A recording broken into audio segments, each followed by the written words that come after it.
Hey everybody, John Vrenberg with you from the Artemis Defense Institute with another quick tutorial video on the subject of trigger control. Now, there's about 4 different components with regards to trigger control. What does it actually mean?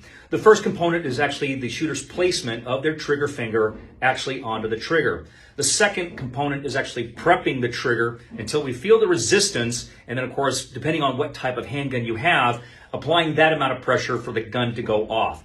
The third component is actually pressing and pinning the trigger towards the grip. And of course, the fourth one is returning the trigger, letting it reset until we hear or feel a click internally that lets us know, hey, the gun's ready to fire again. So the first component, I've been working with Glocks for about 25 years now, so I've developed a little bit of a callus right on the pad of my trigger finger, right where the swirl of your fingerprint starts. Now again, this is a general guideline. We recognize that not everyone's hands and fingers are the exact same size and length and so on. So just a good natural feel for me as I show you on the left-hand side of this weapon system, right?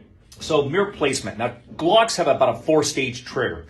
So mirror placement of the finger on the trigger is stage 1. Stage 2, I take up the slack. That's that sloppy air, about 1.5 pounds of pressure that's being applied. Stage 3 is what's commonly referred to the wall. That's that resistance point. So now I know about 4.5 more pounds of pressure is needed to be applied to actually make the gun fire.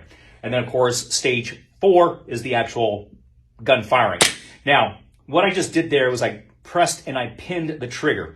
Now what I'm going to do is the gun goes off, right? The cycle of operations has happened. The gun fires. The recoil, the slide comes back, it extracts the cartridge, the spent casing out of the chamber, ejects it out, the slide comes all the way back, picks up a fresh round from the magazine, and then chambers it. The gun still can't fire. I have to actually reset the trigger. So by doing so, I slowly let the finger go forward until I hear the click. There's the trigger reset. The gun is now ready to fire again. That's just the basic concepts of trigger press, trigger control, and trigger reset. So the gun fire, I make the determination that I'm going to fire again, find my front sight, proper sight alignment, proper sight picture, breathing, right? Breathe in, breathe out, pause, press, and pin, and then reset.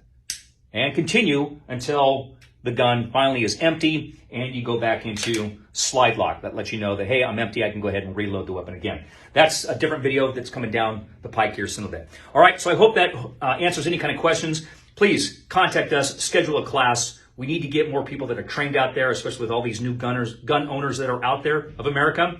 I hope to see you around the block. Take care. Stay safe.